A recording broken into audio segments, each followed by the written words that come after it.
Hi friends, welcome to this video. Myself Rahul Chaudhary, and today I am talking about what is risk management. Risk management in swing trading. हमें risk को कैसे manage करना है. Without risk management तो trading में आपको सफलता मिल ही नहीं सकती. हर कोई कहता है कि रिस्क मैनेज करो, लेकिन कैसे रिस्क को कैसे मैनेज करना. हमारे सामने ये बजाज फाइनेंस का चार्ट है. इसमें जो ये मूविंग एवरेज लगी हुई है, जो 44 SMA है. अब मैं इसमें आपको बताऊंगा कि रिस्क को हमें कैसे मैनेज करना है. अगर बजाज फाइनेंस पे 44 SMA पे हमारा ट्रेड आता है तो कैसे इसको मैं अपनी शीट पे लेके जाऊंगा और ट्रेड प्लान बनाएंगे. ठीक है, तो सबसे पहले हम जो कैंडल है इसका हाई मार्क कर लेते हैं. जो spot on 44 SMA and buy above the high and stop loss below the low. तो हमारा ये स्टॉप लॉस हो गया. तो हमारा जो बाय हम थोड़ा सा इससे ऊपर करेंगे. जब हाई ब्रेक करेगा इसका तो ही ट्रेड एग्जीक्यूट होगा. तो ये 950 पे एंट्री है और स्टॉप लॉस है 910. अब आप रिस्क मैनेजमेंट शीट पे आओगे. सपोज करो आपका पोर्टफोलियो जो है वो है 50,000 का. सॉरी. तो हमारी एंट्री जो आई वो आई 950 और स्टॉप लॉस आया 910. तो हम सीधा इस पे एक्सेल शीट पे जाएंगे. 950 SL लिखेंगे और 910 स्टॉप लॉस लिखेंगे. तो हमारा ये ट्रेड जो बना है ये 11,400 रुपये का ट्रेड बना है. इसमें अब एग्जांपल के तौर पे मैं आपको बताता हूँ कि 1,070 पे हमारा टारगेट अचीव हो गया. तो ये रिस्क है. अब पर ट्रेड जो हमारा रिस्क रहेगा वो रहेगा 500 रुपया. 50,000 का हमारा टोटल कैपिटल है. पर ट्रेड रिस्क है पोर्टफोलियो का 1%. एंट्री हमारी निकल के आई है 950. स्टॉप लॉस है 910 और SL रुपी पर ट्रेड जो है वो है 40 और टोटल शेयर टू ट्रेड है 12. इन्वेस्टमेंट अमाउंट जो हमारा है 11,400.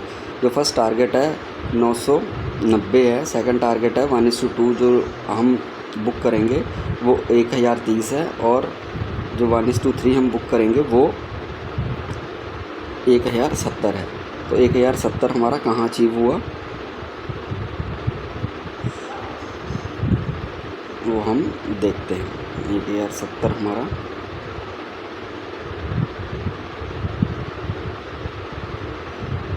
तो ये 1:3 हमारा 1,070 जो है ये यहाँ पे अचीव हो गया. तो टारगेट हमारा अचीव हो गया 1,070 पे. हमारी एंट्री निकल आई, स्टॉप लॉस निकल आया और टारगेट भी मैंने आपको दिखा दिया. ये एंट्री थी हमारी. एंट्री जो थी हमारी वो 950 है. 1-2 रुपये आपको ऊपर ही बाय करना है. जो हमारी स्पॉट कैंडल है उस पर. और SL जो आया स्टॉप लॉस आया वो है 910. ऐसे एंट्री, स्टॉप लॉस और टारगेट निकाल के जब आप ट्रेडिंग करोगे तो ये सिस्टमेटिक ट्रेडिंग है, रैंडम ट्रेडिंग नहीं है. इसमें आपको आपका लॉस पता है. तो लॉस अगर SL हिट होता है तो 910 रुपये हमारा उस ट्रेड में हम लॉस बुक करेंगे SL हिट होने पे. अदरवाइज़ टारगेट जो है वो 1:2 ले सकते हो, 1:3 जो इजीली अचीव हो जाता है. तो ये रिस्क मैनेजमेंट की शीट के हिसाब से ही आपको काम करना है. मैंने एक एग्जांपल के तौर पे आपको समझाया है कि कैसे स्टॉक सिलेक्शन करना है. जो 44 SMA वो राइजिंग है.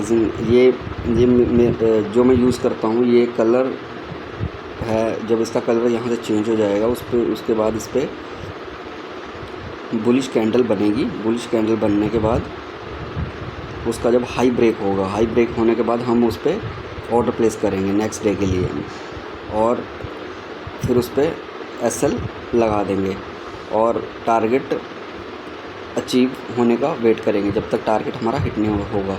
तो फॉलो द सिस्टम को हमें फॉलो करना है और रिस्क मैनेज ज़रूर करना है, हर किसी ट्रेड में करना है। विदाउट रिस्क आपको एक भी ट्रेड नहीं लेना है इन स्विंग ट्रेडिंग। अदरवाइज़ आप कोई भी ट्रेडिंग करते हो, पोजीशनल करते हो, इंट्राडे करते हो, तो विदाउट रिस्क मैनेजमेंट कुछ नहीं है। Risk management, risk to reward ही सारी चीज़ें हमारे ट्रेडिंग सिस्टम में एक सिस्टमेटिक ट्रेडिंग बनती है।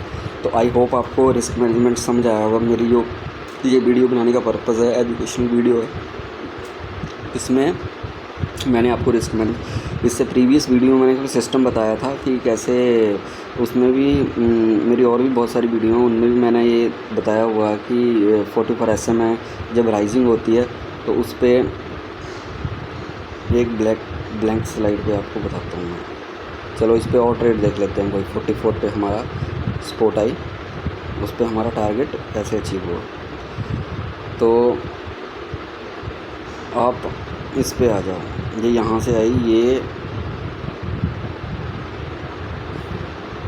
ये हमारी एंट्री बन गई है। तो एंट्री हम थोड़ी प्लस लेंगे, 7 ले लेंगे, 697। दूसरे ट्रेड मतलब एग्जांपल बता रहा हूँ आपको मैं, बजाज फाइनेंस लिमिटेड में ही सेकंड ट्रेड की।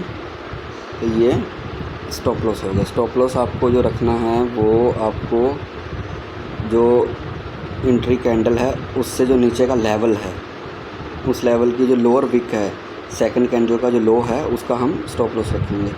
तो 6 रख देते हैं इसको, 676। थोड़ा सा ज़्यादा हो गया नीचे, लेकिन सेफ यहाँ पे है। अगर आप थोड़ा सा डीप रखोगे, कई बार ऐसे होता है मार्केट जो हमारा SL लेके ही ऊपर जाती है, तो SL 1-2 रुपये हमें उस लेवल के पीछे रखना है। जो एंट्री कैंडल है उसके प्रीवियस कैंडल 2 कैंडल्स का लोअर लो जो विक हैं उस पर करना है। अब इस ट्रेड को अगर मैं एक्सेल शीट पे लेके जाऊँ तो 697 और 677 एंट्री हमारी हुई है।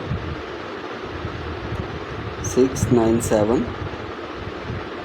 एंड 677, तो हमारा ये ट्रेड बना है। इस पे हमने 697 एंट्री थी और स्टॉप लॉस था हमारा 677। तो जो टारगेट हमारा अचीव हुआ है वो 757 का टारगेट है। अब ये देखते हैं, चलो इसी को ले लेते हैं। 697, तो हमारा ये टारगेट यहाँ पे अचीव हो गया। 1:2 नहीं 757 सॉरी।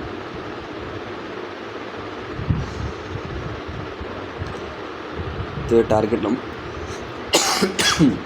हमारा अचीव हो गया, सॉरी ये यहाँ पे हमारा टारगेट हो गया अचीव, ये टारगेट है। तो आई होप आपको समझ आया होगा कि कैसे हमें स्टॉक सिलेक्शन करनी है और रिस्क मैनेज कैसे करना है एज़ पर एक्सेल शीट। आपके पास एक एक्सेल शीट जरूर होनी चाहिए। तो आप कमेंट में बताना कि वीडियो आपको कैसी लगी, और चैनल को सब्सक्राइब ज़रूर करना, लाइक ज़रूर करना। और भी आपको मेरे चैनल पे ऐसे स्विंग ट्रेडिंग के रिलेटेड वीडियोस हैं जिस पे मैंने कुछ माइंडसेट के बारे में बताया हुआ है कि हमें कैसे ट्रेड में बने रहना है, कैसे SL हिट होने पे ही हमें उससे निकलना है, पहले नहीं निकल जाना है, और एंट्रीज़ के क्या रूल हैं, बाय द हाई करना है, स्टॉप लॉस हमें प्रॉपर स्टॉप लॉस कहाँ रखना है, बाय द हाई ही क्यों करना है कि ये जो कैंडल बनी है उसका जब हाई टूटेगा तो उसकी प्रोबेबिलिटी बड़ी हाई रहती है कि एक तो बुलिश कैंडल बनी उसका भी हाई टूटा और स्टॉक्स की प्रोबेबिलिटी है कि वो ऊपर जाएगा। और उसके बाद नीचे स्टॉप लॉस जो रखना है वो इस कैंडल का जो प्रीवियस हमारा ये बेस बना हुआ है, जो एक रेंज है, उस रेंज से नीचे ही हमें स्टॉप लॉस इस कैंडल का नीचे नहीं रख देना, उस रेंज से नीचे रखना है, उससे भी 1-2 रुपये नीचे रखना है। और टारगेट जब तक अचीव नहीं होता तब तक हमें उस ट्रेड से निकलना नहीं है। आई होप आपको ये चीज़ें समझ आ रही होंगी। वैसे तो ये ट्रेड काफ़ी चला है, ऊपर तक ये गया है, लेकिन आपको 1:3 बुक करके नेक्स्ट ट्रेड की तरफ मूव होना है। तो थैंक्स वॉचिंग दिस वीडियो।